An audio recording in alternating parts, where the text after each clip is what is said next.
ಈ ಬಾರಿಯೂ ದಾಂಡೇಲಿಯಲ್ಲಿ ಅದ್ದೂರಿಯಾಗಿ ನವರಾತ್ರಿ ಉತ್ಸವ. ಮಾಜಿ ಶಾಸಕ ಸುನಿಲ್ ಹೆಗಡೆ ಹೇಳಿಕೆ.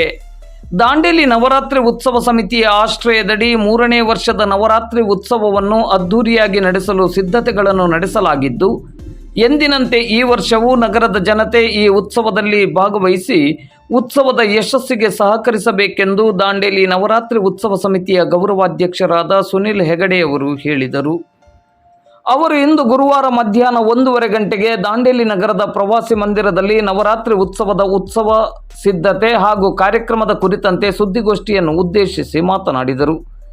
ದಾಂಡೇಲಿ ನವರಾತ್ರಿ ಉತ್ಸವ ಸಮಿತಿಯ ನೇತೃತ್ವದಲ್ಲಿ ಈ ವರ್ಷ 3ನೇ ವರ್ಷದ ನವರಾತ್ರಿ ಉತ್ಸವವನ್ನು ಆಯೋಜಿಸಲಾಗುತ್ತಿದ್ದು, ಶ್ರೀ ದುರ್ಗಾದೇವಿಯ ಮೂರ್ತಿಯನ್ನು ಪ್ರತಿಷ್ಠಾಪಿಸಿ ನಿರಂತರ 9 ದಿನಗಳವರೆಗೆ ಧಾರ್ಮಿಕ ವಿಧಿವಿಧಾನಗಳೊಂದಿಗೆ ಆರಾಧಿಸಲಾಗುತ್ತದೆ.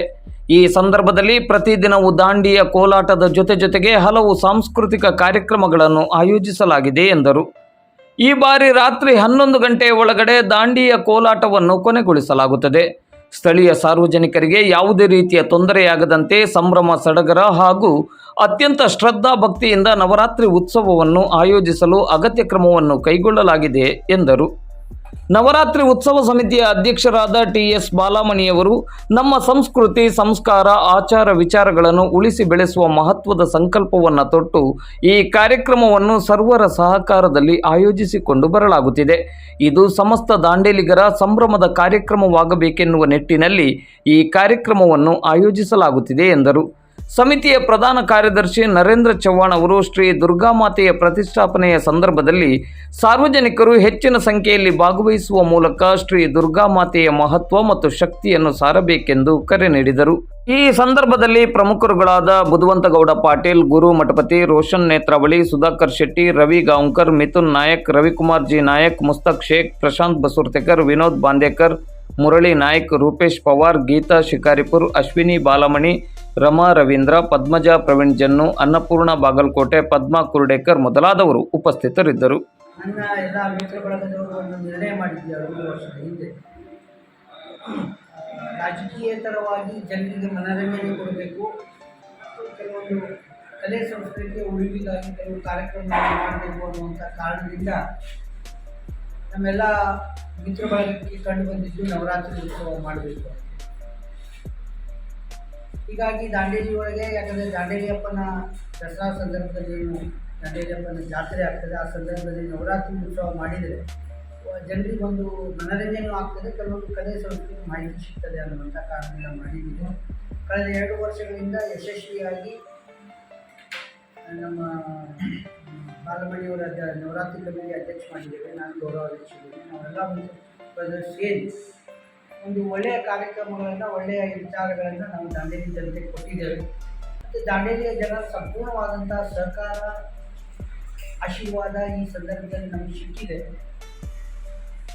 ಮತ್ತು ಎಲ್ಲ ವರ್ಗದ ಜನ, ಅಂದರೆ ಆ ಜಾತಿ ಅನ್ನೋದು ಎಲ್ಲ ಜಾತಿ ವರ್ಗದ ಜನ, ಬೇರೆ ಬೇರೆ ವಿಚಾರಧಾರೆ ಇರುವಂಥ ಜನ ಎಲ್ಲ ಒಂದೇ ಪ್ಲ್ಯಾಟ್ಫಾರ್ಮಲ್ಲಿ ಬಂದು ಈ ಕಾರ್ಯಕ್ರಮಗಳನ್ನು ಕಳೆದ 2 ವರ್ಷದಿಂದ ನಾವು ಮಾಡಿದ್ದೇವೆ. ಯಶಸ್ವಿಯಾಗಿದೆ. ಯಶಸ್ವಿನ ಹಿಂದೆ ದಾಂಡೇಲಿಯ ಜನತೆಯ ಸಹಕಾರ, ಆಶೀರ್ವಾದ ಬಹುಮುಖ್ಯವಾಗಿದೆ. ಎಲ್ಲ ರೀತಿಯಿಂದ ನಮಗೆ ಸಹಾಯ ಸಹಕಾರಗಳನ್ನು ದಾಂಡೇಲಿ ಜನತೆ ಕೊಟ್ಟಿದ್ದಾರೆ. ಅದಕ್ಕಾಗಿ ನಾವು ಅವ್ರಿಗೆ ಮತ್ತೆ ಅಭಿನಂದಿಸ್ತೇವೆ. ಅದೇ ರೀತಿ ನಮ್ಮ ಕಮಿಟಿಯವರು, ಪ್ರತಿಯೊಂದು ಕಮಿಟಿಯ ಪ್ರತಿಯೊಂದು ಸದಸ್ಯರು, ಪ್ರತಿಯೊಬ್ಬರು ಸಹ ಇದರಲ್ಲಿ ತಮ್ಮ ತನುಮನ ಧನದಿಂದ ಭಾಗವಹಿಸಿ ಇದನ್ನು ಯಶಸ್ವಿ ಮಾಡುವಲ್ಲಿ ಎಲ್ಲ ರೀತಿಯ ಕೆಲಸಗಳನ್ನು ಮಾಡಿದ್ದರಿಂದ ಅವ್ರಿಗೂ ಸಹ ಈ ಸಂದರ್ಭದಲ್ಲಿ ಅಭಿನಂದನೆಗಳನ್ನು ಸಲ್ಲಿಸಬೇಕಾಗ್ತದೆ. ಇದೆಲ್ಲ ವಿಚಾರದಿಂದ ಈ ವರ್ಷ 3ನೇ ವರ್ಷಕ್ಕೆ ಇದು ಕಾಲಿಟ್ಟಿದೆ. ಬದಲಾವಣೆಗಳನ್ನು ನಮ್ಮ ಕಮಿಟಿಯ ಸದಸ್ಯರುಗಳನ್ನು ಅದನ್ನು ಮಾಡ್ತಾ ಇದ್ದಾರೆ. ಅದರ ಬಗ್ಗೆ ಸಂಪೂರ್ಣವಾದಂಥ ವಿವರವನ್ನು ಬಾಲಮಣಿಯವರು ತಮ್ಮ ಹೇಳ್ತಾರೆ. ನಾವು ಹೇಳಿದಿಷ್ಟೇ, ಇದು ನಾನು ವಿಚಾರ ಮಾಡಿದ್ದು ದಾಂಡೇಲಿ ಜನತೆಗೆ ಬರಬೇಕು ಅಂತ. ನಮ್ಮೆಲ್ಲ ಮಿತ್ರರಲ್ಲಿ ಇದನ್ನು ಚರ್ಚೆ ಮಾಡಿ ಜಾರಿಗೆ ಬಂದಿದೆ. ಇದಕ್ಕೆ ದಾಂಡೇಲಿಯ ಜನತೆ ಹೋದ 2 ವರ್ಷ ಏನು ಸಹಕಾರ ಕೊಟ್ಟಿದ್ದಾರೆ, ಅದೇ ರೀತಿ ಈ ವರ್ಷವೂ ಸಹಕಾರ ಕೊಡಬೇಕು ಅಂತ ಅವರಿಗೆ ವಿನಂತಿ ಮಾಡ್ತೀನಿ. ದೊಡ್ಡ ಕಾರ್ಯಕ್ರಮ, ಸಾರ್ವಜನಿಕ ಕಾರ್ಯಕ್ರಮ ಅಂದ್ಕೊಳ್ಳಿ, ಕೆಲವೊಂದು ತೊಂದರೆಗಳು, ಕೆಲವೊಂದು ಲೋಪದೋಷಗಳು ಆಗೋದು ಸಹಜ. ಏನಾದರೂ ಲೋಪದೋಷಗಳಾಗಿದ್ದರೂ ಅದನ್ನು ನಾವು ಸರಿಪಡಿಸಿಕೊಂಡು ಒಳ್ಳೆಯ ಕಾರ್ಯಕ್ರಮವನ್ನು ಕೊಡಲಿಕ್ಕೆ ಪ್ರಯತ್ನ ಮಾಡ್ತೇವೆ. ಮತ್ತೊಂದು ಏನಂತ ಹೇಳಿದ್ರೆ, ಈ ನಮ್ಮ ಕೆಲವೊಂದು ವಿಷಯ ನಮಗೆ ಇವತ್ತು ಬಂದಾಗ ಚರ್ಚೆಗೆ ಬಂತು. ದಾಂಡಿಯಾ ಕಾರ್ಯಕ್ರಮ ಸಹಜವಾಗಿ ಎಲ್ಲ ಲೇಡೀಸು ಮಕ್ಕಳು ಎಲ್ಲ ಭಾಗವಹಿಸೋದ್ರಿಂದ ಇದು ಸಹಜವಾಗಿ ರಾತ್ರಿ 8-9 ಗಂಟೆ ನಂತರ ಶುರು ಆಗ್ತದೆ. ಎಲ್ಲ ಲೇಡೀಸ್ ಎಲ್ಲ ಬರೋದು ಅವಾಗ ರಾತ್ರಿ 11-11:30 ನಡೀತದೆ. ಅವಾಗ ಇರುವಂಥ ಧ್ವನಿವರ್ಧಕ ಕೆಲವು ಸೌಂಡ್ ಸಿಸ್ಟಮ್ನಿಂದ ಕೆಲವೊಂದು ತೊಂದರೆಗಳಾಗಿದ್ದು ನಮ್ಮ ಗಮನಕ್ಕೆ ಬಂದಿದೆ. ಅದು ತೊಂದರೆ ಆಗಿದ್ದಕ್ಕಾಗಿ ನಾವು ಸಾರ್ವಜನಿಕರ ಕ್ಷಮೆ ಕೇಳ್ತೇವೆ. ಮತ್ತು ಈ ವರ್ಷ ಆ ಧ್ವನಿವರ್ಧಕದ ಸಮಸ್ಯೆಯಿಂದ ಆಗುವ ತೊಂದರೆಗಳ ಬಗ್ಗೆ ನಮ್ಮ ಸಂಪೂರ್ಣ ಸಮಿತಿಯವರು ಈ ಬಗ್ಗೆ ಒಂದು ಡಿಸ್ಕಷನ್ ಮಾಡಿದ್ದಾರೆ, ಈ ಬಗ್ಗೆ ವಿಚಾರವನ್ನು ಮಾಡಿದ್ದಾರೆ. ಈ ವರ್ಷ ಆ ಧ್ವನಿವರ್ಧಕದ ತೊಂದರೆ ಏನೂ ಆಗದ ಹಾಗೆ ಯಾವ ರೀತಿ ಅದನ್ನು ಮಿನಿಮೈಸ್ ಮಾಡಬೇಕು ಅದನ್ನು ನಾವು ಚರ್ಚೆ ಮಾಡಿ ಖಂಡಿತವಾಗಿ ಮಿನಿಮೈಸ್ ಮಾಡ್ತೇವೆ. ಮತ್ತು 11 ಗಂಟೆಗೆ ಈ ಸಲ ನಾವು ಬಂದ್ ಮಾಡಬೇಕು. 10:30ರಿಂದ 11 ಗಂಟೆ ಒಳಗಾಗಿ ರಾತ್ರಿ ದಾಂಡಿಯಾ ಕಾರ್ಯಕ್ರಮವನ್ನು ನಿಲ್ಲಿಸಬೇಕು ಅನ್ನುವಂಥ ವಿಚಾರವೂ ಸಹ ಕಮಿಟಿಯಲ್ಲಿ ನಿರ್ಣಯ ಆಗಿ ಒಂದು ನಿರ್ಣಯಕ್ಕೆ ಬಂದಿದ್ದಿದೆ. ಹೀಗಾಗಿ ದಾಂಡೇಲಿಯ ಸಮಸ್ತ ಜನರಿಗೆ ಮತ್ತು ನಾವೇನು ನವರಾತ್ರಿ ಉತ್ಸವ ಮಾಡ್ತೇವೆ ಆ ಸುತ್ತಮುತ್ತ ಇರುವಂಥ ಜನರಿಗೆ 2 ವರ್ಷ ಸಹಕಾರ ಕೊಟ್ಟಿದ್ದಕ್ಕೆ ಧನ್ಯವಾದಗಳು ಹೇಳ್ತಾ, ಈ ವರ್ಷವೂ ಅವರ ಸಹಕಾರ ಮತ್ತು ಆಶೀರ್ವಾದದ ಅವಶ್ಯಕತೆ ಇದೆ. ಅವರ ತೊಂದರೆಗೆ ಅವ್ರಿಗೇನು ಆಗಿದ್ದಿದೆ ಆ ತೊಂದರೆ ಈ ಸಲ ಆಗದ ಹಾಗೆ ಸಂಪೂರ್ಣವಾಗಿ ನಾವು ಕಮಿಟಿಯವರು ಜವಾಬ್ದಾರಿ ತಗೊಂಡು ಅವರಿಗೆ ಯಾವುದೇ ರೀತಿಯ ದೂರು ಕೊಡಲಿಕ್ಕೆ ಅವಕಾಶ ಆಗದಾಗ ಒಳ್ಳೆಯ ಕಾರ್ಯಕ್ರಮಗಳನ್ನು ಅವ್ರಿಗೆ ಕೊಡಲಿಕ್ಕೆ ಪ್ರಯತ್ನ ಮಾಡ್ತೇವೆ. ಅವ್ರ ಸಹಕಾರವನ್ನು ಸಹ ಈ ಸಂದರ್ಭದಲ್ಲಿ ಬಯಸ್ತಾ ಇದ್ದೇನೆ. ಮತ್ತು ಪ್ರತಿಯೊಂದು ಸಲ ನಮಗೆ ನಗರಸಭೆ ಇರಲಿ, ತಹಶೀಲ್ದಾರ್ ಆಫೀಸ್ಗಳಿರಲಿ, ಪೊಲೀಸ್ ಡಿಪಾರ್ಟ್ಮೆಂಟ್ ಇರಲಿ, ಹೋಮ್ಗಾರ್ಡ್ ಡಿಪಾರ್ಟ್ಮೆಂಟ್ಗಳಿರಲಿ, ಪ್ರತಿಯೊಂದು ಡಿಪಾರ್ಟ್ಮೆಂಟ್ನವರು ತಮ್ಮ ಮನಸಾರೆ ಬಂದು ನಮಗೆ ಎಲ್ಲ ರೀತಿಯ ಸಹಕಾರಗಳನ್ನು ಕೊಟ್ಟಿದ್ದಾರೆ. ಹೀಗಾಗಿ ಅವ್ರಿಗೂ ಹಿಂದೆ ಕೊಟ್ಟಿದ್ದಕ್ಕಾಗಿ ಅಭಿನಂದಿಸ್ತೇನೆ. ಮತ್ತು ಈ ಸಲ ಅವರು ಖಂಡಿತವಾಗಿ ಇನ್ನೂ ಹೆಚ್ಚಿನ ರೀತಿಯಲ್ಲಿ ನಮ್ಮ ಸಹಕಾರ ಕೊಡ್ತಾರೆ ಅನ್ನುವಂಥ ಭರವಸೆ ಇದೆ. ಅವರಿಗೂ ಸಹ ಈ ಕಾರ್ಯಕ್ರಮದಲ್ಲಿ ಪಾಲ್ಗೊಳ್ಳಲಿಕ್ಕೆ ನಾನು ವಿನಂತಿ ಮಾಡ್ತೇನೆ. ಮತ್ತು ದಾಂಡೇಲಿಯ ಜನ ಯಾವುದೇ ಜಾತಿ ಧರ್ಮದವರು ಇರ್ಬೋದು, ಯಾವುದೇ ವರ್ಗದವರು ಇರ್ಬೋದು, ಯಾವುದೇ ಸರ್ಕಾರಿ ನೌಕರು ಇರ್ಬೋದು, ಅರೆ ಸರ್ಕಾರಿ ನೌಕರು ಇರ್ಬೋದು, ವೆಸ್ಟ್ ಕೋಸ್ಟ್ ಪೇಪರ್ ಮಿಲ್ ನೌಕರು ಇರ್ಬೋದು, ಎಲ್ಲರೂ ಸಹ ಇದರಲ್ಲಿ ಭಾಗವಹಿಸಿದೆ. ನಮ್ಮ ಉದ್ದೇಶ ಎಲ್ಲರನ್ನ ಒಂದು ಮನರಂಜನೆ ಕೊಡಬೇಕು ಮತ್ತು ಕಲೆ ಮತ್ತು ಸಂಸ್ಕೃತಿ ಉಳಿಸಬೇಕು ಅಂತ ಮಾಡೋದ್ರಿಂದ ಪ್ರತಿಯೊಬ್ಬರು ಎಲ್ಲರೂ ಸೇರಿ ಈ ಕಾರ್ಯಕ್ರಮದಲ್ಲಿ ಭಾಗವಹಿಸಿ ಇದು ನವರಾತ್ರಿಯ ಉತ್ಸವ, ಇದು ದಾಂಡೇಲಿಯ ಉತ್ಸವ ಅನ್ನುವಂಥ ರೀತಿಯಲ್ಲಿ ಎಲ್ಲರೂ ಒಟ್ಟಾಗಿ ಈ ಕಾರ್ಯಕ್ರಮವನ್ನು ಮಾಡೋಣ. ನಾವು ಗೌರವಾಧ್ಯಕ್ಷ ಇರ್ಬೋದು, ಸಮಿತಿ ಅಧ್ಯಕ್ಷ ಇರ್ಬೋದು, ಕಮಿಟಿಯಲ್ಲಿ ಇರ್ಬೋದು, ನಾವು ನೆಪ ಮಾತ್ರ ನಾವು ಮಾಡಲಿಕ್ಕೆ ಇದು ಕಾರ್ಯಕ್ರಮ ಜನರ ಕಾರ್ಯಕ್ರಮ, ದಾಂಡೇಲಿ ಸಾರ್ವಜನಿಕರ ಕಾರ್ಯಕ್ರಮ, ಜನರ ಕಾರ್ಯಕ್ರಮ. ನಾವು ಅವರ ಒಂದು ಸೇವಕರಾಗಿ ಕಮಿಟಿಯಲ್ಲಿ ಇಟ್ಕೊಂಡು ಕೆಲಸ ಮಾಡ್ತಾ ಇದ್ದೇವೆ ಬಿಟ್ಟರೆ ಇದು ನಾವು ಅವರಿಗೆ ಮನರಂಜನೆ ಕೊಡಲಿಕ್ಕೆ ಮಾಡುವಂಥ ಸಂಪೂರ್ಣ ಪ್ರಯತ್ನ ಮಾಡ್ತಾ ಇದ್ದೇವೆ. ನಮ್ಮಲ್ಲೇನಾದರೂ ಲೋಪದೋಷಗಳಿದ್ದರೆ ಅದನ್ನು ತಿದ್ದಿ ಮುಂದಿನ ದಿನಗಳಲ್ಲಿ ಇನ್ನೂ ಒಳ್ಳೆಯ ಕಾರ್ಯಕ್ರಮ ಕೊಡಲಿಕ್ಕೆ ನಮಗೆಲ್ಲ ಅವರು ಸಹಕಾರ ಕೊಡಬೇಕು ಅಂತೇಳಿ ಎಲ್ಲರೂ ಈ ಸಂದರ್ಭದಲ್ಲಿ ವಿನಂತಿ ಮಾಡಿ ಹೇಳ್ತೇವೆ.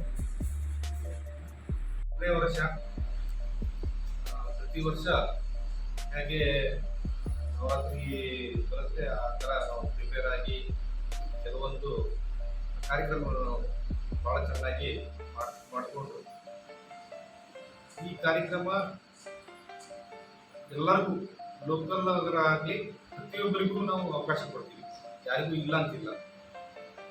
ಆಮೇಲೆ ಸುನಿಲ್ ಹೆಗಡೆ ಅವರು ಹೇಳಿದಂಗೆ ಯಾವುದೇ ಯಾರಿಗೆ ಏನು ತೊಂದರೆ ಆಗಲಾರ್ದಂಗೆ ನಾವು ಪ್ರತಿಯೊಂದು ಕಮಿಟಿ ಇದರಿಂದ ಯಾವುದೇ ಇರಲಿ, ಪೂಜಾ ಕಮಿಟಿ ಇರಲಿ, ಯಾವುದೇ ಒಂದು ಕಾರ್ಯಕ್ರಮ ಇರೋ ಕಮಿಟಿನ ಎಲ್ಲ ಪೂರ ಪರ್ಮಿಷನ್ ಮಾಡಿದ್ದೀವಿ. ಆಮೇಲೆ ನಾಳೆ ನಾಡಿದ್ದು ನಮ್ಮ ಕಾರ್ಯಕ್ರಮದ ಪೂರ ಕಾಂಟ್ಯಾಕ್ಟ್ಸ್ ಬರುತ್ತೆ, ಅದನ್ನು ನಮ್ಗೆ ಮುಗಿಸ್ತಿರುತ್ತೆ. ಆಮೇಲೆ ಈಗಿನ ಕಾರ್ಯಕ್ರಮ 3ನೇ ತಾರೀಕಿಂದ ಸ್ಟಾರ್ಟ್ ಆಗುತ್ತೆ.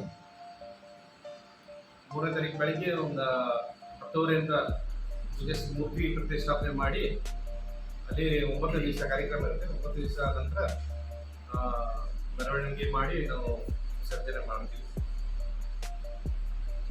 ಹಾಗೆ ಕೆಲವೊಂದು ಏನೇ ತೊಂದರೆಗಿದ್ರೆ ಆದರೆ ಕೆಲವು ಅದು ಸರೌಂಡಿಂಗ್ಸ್ ಸರ್ ಹೇಳ್ದಂಗೆ ಅದನ್ನು ನಾವು ಯಾರಿಗೂ ಏನು ತೊಂದರೆ ಆಗಲಾರ್ದಂಗೆ ನಾವು ಮಾಡ್ಕೊಂಡು ಅವರು ಕಲ್ಕತ್ತಾದವರು ಮಾಡ್ತಾ ಇದ್ದಾರೆ. ಪೂರ ಮಣ್ಣಿನ ಮೂರ್ತಿ ಇದೆ, ಪ್ರತಿಯೊಂದು ಮಣ್ಣಿನ ಮೂರ್ತಿನೂ ಕುಂದಿಸ್ತಾರೆ. ಈ ವರ್ಷ 8 ಫೀಟ್ ಮೂರ್ತಿ ಇದೆ. ಅದಕ್ಕೆ ನಾವು 2ನೇ ತಾರೀಕಿಗೆ ತೊಗೊಂಬಂದು 3ನೇ ತಾರೀಕು ಬೆಳಗ್ಗೆ 10 ಗಂಟೆ ಸುಮಾರಿಗೆ ಮೂರ್ತಿ ಪ್ರತಿಷ್ಠಾಪನೆ ಮಾಡುವ ಒಂದು ವ್ಯವಸ್ಥೆ ಮಾಡ್ತಾ ಇದ್ದೀವಿ. ಅದರಿಂದ ಹೆಚ್ಚಿನ ಸಂಖ್ಯೆಯಲ್ಲಿ ಜನರು ಬಯಸ್ತಾ ಇದ್ದಾರೆ ಸ್ಥಾಪನೆ ದಿನ. ಯಾಕೆ ಒಂದು ಮೂರ್ತಿ ಬಂದು ಕುಂದಿರ್ಬೇಕಂದ್ರೆ ಅದರದ್ದು ಆದಂಥ ಒಂದು ಮಹತ್ವ ಇದೆ. ಅದರ ಸಲುವಾಗಿ ಎಲ್ಲರೂ ಕೂಡಿ ಮಾಡಬೇಕಂದ್ರೆ ಅತಿ ಹೆಚ್ಚಿನ ಜನ ಸೇರಿದರೆ ಎಲ್ಲ ಒಳ್ಳೇದಾಗ್ತದೆ. ನಾವು ಜನರಲ್ಲಿ ಮನವಿ ಮಾಡ್ತೇವೆ. ಯಾಕಂದರೆ ಕಾರ್ಯಕ್ರಮಗಳು ಎಷ್ಟು ಮುಖ್ಯ ಅಲ್ಲ, ಅಷ್ಟು ದೇವಿಗೆ ಪ್ರತಿಷ್ಠಾಪನೆ ಮಾಡೋದು, ದೇವಿಯನ್ನು ಮುಗಿಸೋದು, ಇದರಲ್ಲಿ ಸಾರ್ವಜನಿಕರ ಇನ್ವಾಲ್ವ್ಮೆಂಟ್ ಇಲ್ಲ ಅಂತ ನಮಗೂ ನಾವೆಲ್ಲ ಸಂಘಟನೆ ಮಾಡಿದವರಿಗೆಲ್ಲೋ ಒಂದು ಕಡೆ ಬೇಸರ. ಯಾಕಂದರೆ ಇದು ಸಾರ್ವಜನಿಕರಿಗಾಗಿ ಸಾರ್ವಜನಿಕರೇ ಮಾಡುವಂಥ ಕಾರ್ಯಕ್ರಮ, ನಾವು ನಿಮಿತ್ತ ಮಾತ್ರ ಅಂತ ಹೇಳಿದರು, ನಾವು ಅವರ ಸೇವೆಗಾಗಿ ಇರುವಂಥದ್ದು. ಹೀಗಾಗಿ ಪ್ರತಿಷ್ಠಾಪನೆ ದಿನಾನೂ ಜನ ಭಾಗವಹಿಸಿ ಪ್ರತಿಷ್ಠಾಪನೆಯಲ್ಲಿ ಪಾಲ್ಗೊಂಡು ಆ ದೇವಿಗೆ ಒಂದು ಶಕ್ತಿ ತುಂಬುವಂಥ ಕೆಲಸ ಆಗಿದೆ. ವಿಸರ್ಜನೆ ಮಾಡೋ ದಿನಾನೂ ಜನನು ಸಾರ್ವಜನಿಕವಾಗಿ ಅದನ್ನು ಭಾಗವಹಿಸಬೇಕಂತ ವಿನಂತಿ ಇದೆ. ಈ ಸಲ ನಾವು ಒಂದು ಸಜೆಷನ್ ಬಾಕ್ಸ್ ಅಂತ ಇಡ್ತೇವೆ. ಏನೂ ಸಜೆಷನ್ಸ್ ಇರ್ಬೋದು, ಅವ್ರು ನಮ್ಮ ಬಗ್ಗೆ ಏನಾದ್ರು ತಪ್ಪಿದ್ದು ಸರಿಪಡಿಸಲಿಕ್ಕಿದ್ರೆ ನೇರವಾಗಿ ಅದರಲ್ಲಿ ಆಗ್ಬೋದು. ನಾವು ಯಾರ ಬಗ್ಗೆಯೂ ತಪ್ಪು ತಿಳ್ಕೊಳ್ಳುವಂಥ ಪ್ರಶ್ನೆ ಇಲ್ಲ, ಯಾರ ಬಗ್ಗೆಯೂ ಅನೌನ್ಸ್ ಮಾಡಿ ಅವ್ರಿಗೇನು ತೊಂದರೆಗೂ ಪ್ರಶ್ನೆ ಇಲ್ಲ. ನಾವು ಮುಂದಿನ ಸಲ ಮತ್ತೆ ಬದಲಾವಣೆ ಮಾಡ್ಕೊಳ್ಳಿಕ್ಕೆ ಮತ್ತೊಂದು ಮಾಡಲಿಕ್ಕೆ ಅವಕಾಶ ಆಗ್ತದೆ. ಒಂದು ಸಜೆಷನ್ ಬಾಕ್ಸ್ನ ಇಡ್ತೇವೆ ನಾವು ಈ ಸಂದರ್ಭದಲ್ಲಿ. ಅದರಲ್ಲಿ ಏನಿದ್ರು ಅವರು ತಮ್ಮ ಸಜೆಷನನ್ನು ಕೊಡಲಿ. ನಮಗೆ ಯಾರೇನು ಕೊಟ್ಟರು ಡಿಪಾರ್ಟ್ಮೆಂಟಿಗೆ ಅದಕ್ಕೆ ಇದಕ್ಕೆ ದೂರು ಕೊಡೋದ್ರಿಂದ ನಮಗೆ ಹೇಳೋದು, ಯಾಕಂದರೆ ಇದು ನಮ್ಮದು ವೈಯಕ್ತಿಕವಾದಂಥದ್ದಲ್ಲ, ಇದು ಸಾರ್ವಜನಿಕ ಇರೋದ್ರಿಂದ ನಮಗೆ ಅವ್ರು ಹೇಳೋದು ಒಳ್ಳೆಯದು ಅಂತ ನಮ್ಮದು ವೈಯಕ್ತಿಕವಾದ ಅವ್ರಿಗೆ ವಿನಂತಿ ಇದೆ.